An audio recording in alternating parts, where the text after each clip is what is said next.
Салам достор, Атлет KG каналы бүгүн силерди жакшы бир программа менен тааныштырат.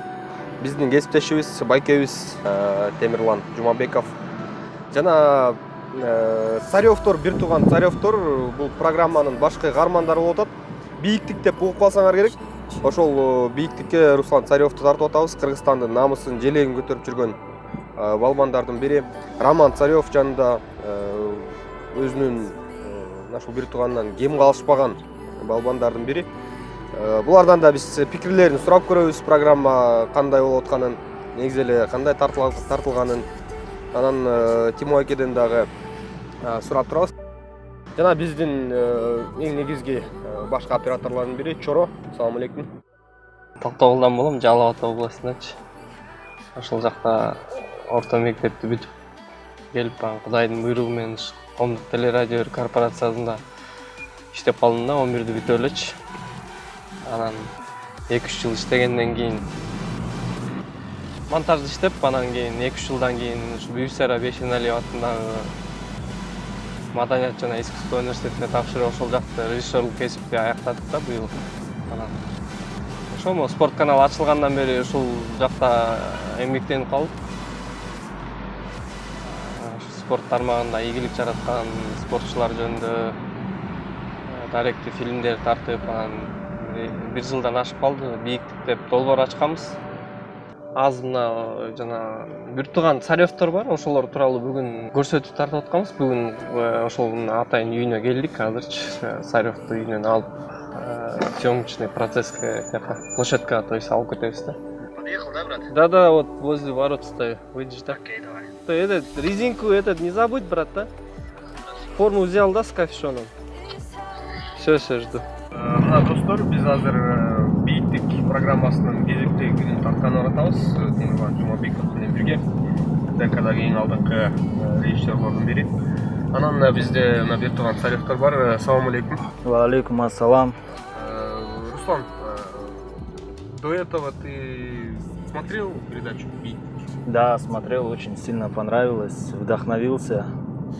И в один момент даже себе представить не мог, то, что буду с организатором этой передачи ехать, в одной машине вместе общаться. Очень приятно, за душу цепляет.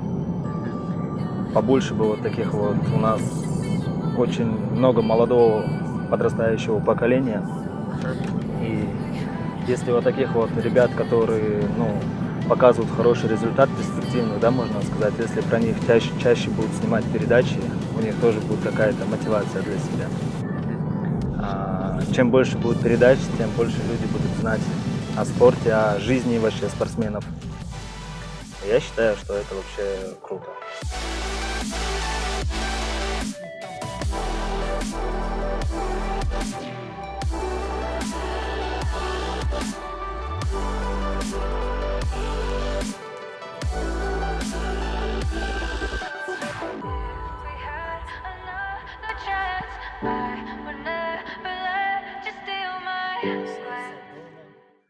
Мына достор, биз чуңкурчакка келдик азыр.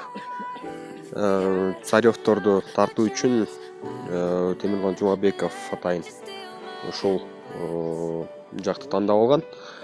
Жаңы эле жолдон келатып, Көкбөрчү Сейитбек Анарбек уулуна жолугуп калдык.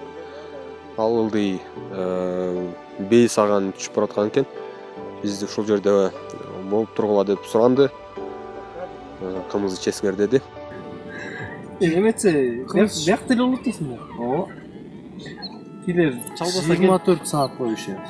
тилер деметпесе келип тендемде уродун. Кечке жаңына жүрө берем, бүгүн кечке жүрөбүз. Белки Шамайкелерде жок го жана. Жок алар. Мына бүгүнкү съемкабыз башталганы калды. Буга чейин биздин режиссер айтып өттү, каякта өтө тургандыгы тууралуу. Спортчулар дагы өздөрүнүн пикирлерин айтып бөлүштү. Азыр эми сурап көрөлү. Ромадан дагы бияк жагып атабы, негизи жаратылышка чыгып машыгуу эмнеси менен айырмаланат, ал тууралуу дагы азыр сурап көрөбүз. Рома, как тебе нравится тут? Да, вот чем мне нравится наша родина, наш Кыргызстан, это вот нашими условиями, да, то, что горная страна, спортсменам здесь намного лучше тренироваться, условия есть. То есть из-за этого мы, кыргызы, такие сильные, да, во всех видах спорта. Вот потому что сами видите, какая природа, все свежее здесь, тренируемся, пашем. Биз Сейитбек Анарбек уулун күтүп атабыз азыр. Кымыз ичебиз, бираз күтө тургула деди. Ты Көкбөрү смотришь? Да, как говорю, смотрю.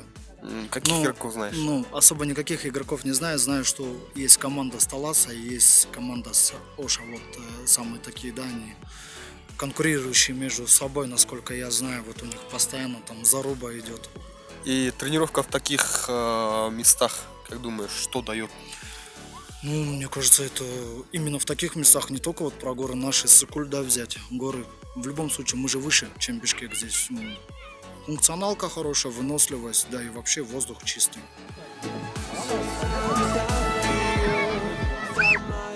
Точно в таких местах мы не тренируемся, но было бы хорошо, если бы кто-то смог организовать спортивную базу здесь. Для нас, для спортсменов, это было бы вообще круто.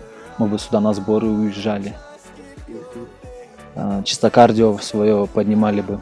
Я был в Кабардино-Балкарии на сборах, и у них пред Эльбрусе, там, ну, перед горой есть база. Озон называется, по-моему. Мы там 20 дней, там вообще классно. Оператордун, режиссердун куралдарын алабыз. Интервьюну алганы баратабыз. Жогоруда айтылып өткөндөй эле Темирлан Жумабековдун бийиктик программасы сиздерге көрсөтөйүн дедим. Негизи съемка кандай жүрөт, кандай жерлерде интервьюлар алынат. Азыр аябай эле бийик көтөрүлгөнбүз. Чоңкур жактабыз. Мына ушинтип съемка боло турган жерге көтөрүнүп алып жөнөмөй.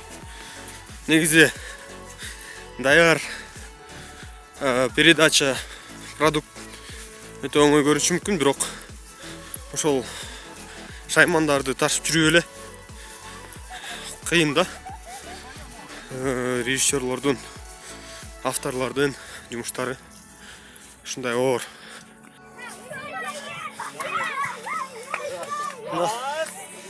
Биз көтөрүнүп келгенче жаштарга сальто жасаганды үйрөтүп аткан окшойт. Балалыгын эстеп, чемпиондор ушундай үлгү көрсөтүп атты.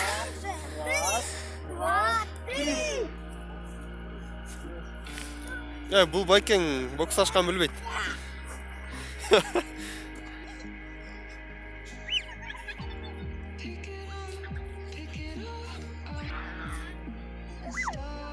Батарейкасы толук эле экен. Батарейка өтүп калыптыр.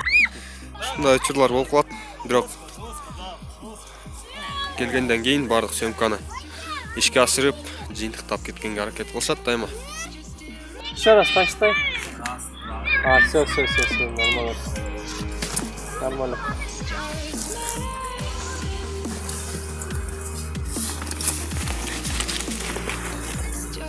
Не будет чувствовать этого. Если будешь этот цвет хороший, то будет заметно.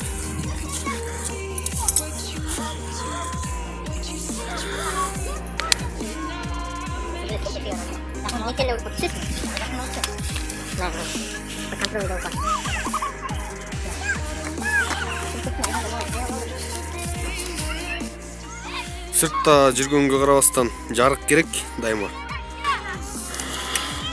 Кармандын жүзүн жарыктандырып, көрөккө түшпөш үчүн, караңгы болуп калбаш үчүн.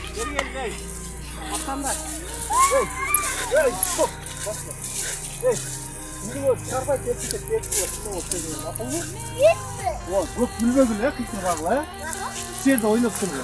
Жылгагыла, жерде биякты кара ойногула, хорошо? В школе постоянные драки были.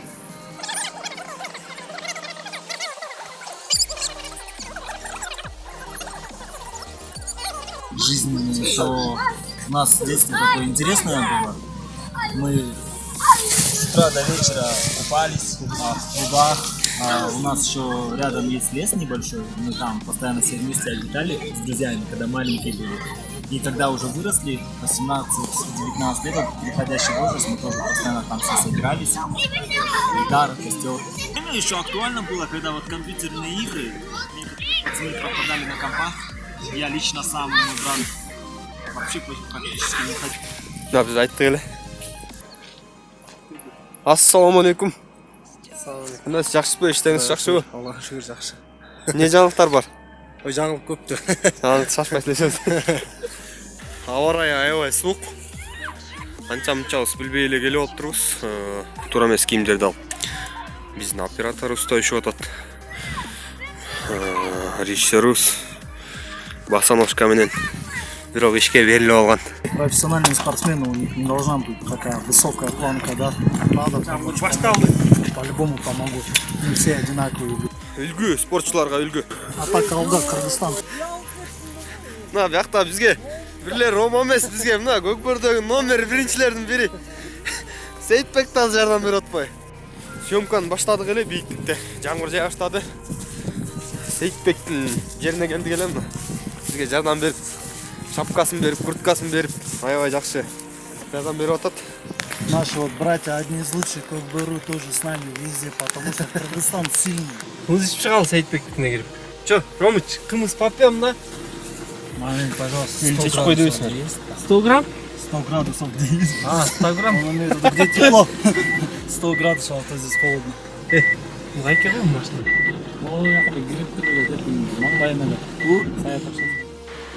Биз пландалбаган түрдө келип калдык. Сейитбек Анарбек уулунун үйүнө. Келаттык эле жаңбыр төгүп, аба ырайы бузулуп кеткендигинен бизди чакырып, мына кымызын берип, кыргыздын чыныгы меймандостугун көрсөтүп атат.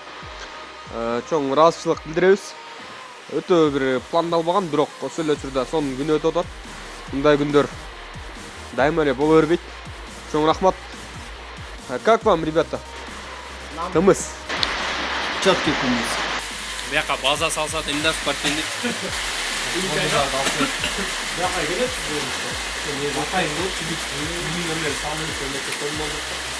Ну, пацаны, вот, очень рад был познакомиться с другом, с Сейитбек, да? Очень рад, что он нас встретил, гостеприимный. Съемка вообще удачно прошла. Мы вообще грамотно поработали. Ну не мы, а вы. Мы-то что наше дело? Отвечать просто.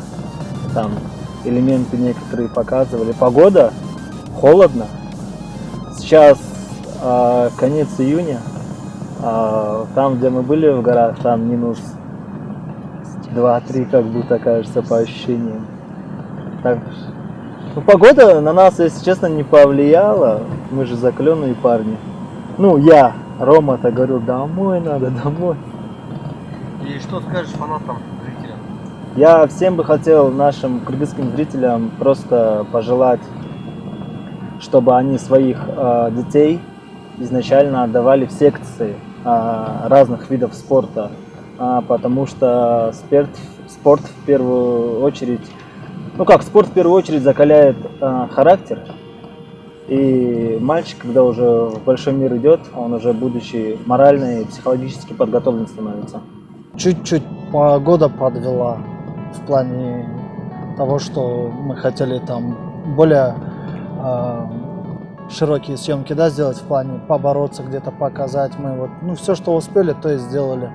Я хочу пожелать, чтобы у всех самое главное в этот трудный момент, да, для всего мира, здоровье не подводило ни у кого, чтобы все, кто болеет, выздоровели.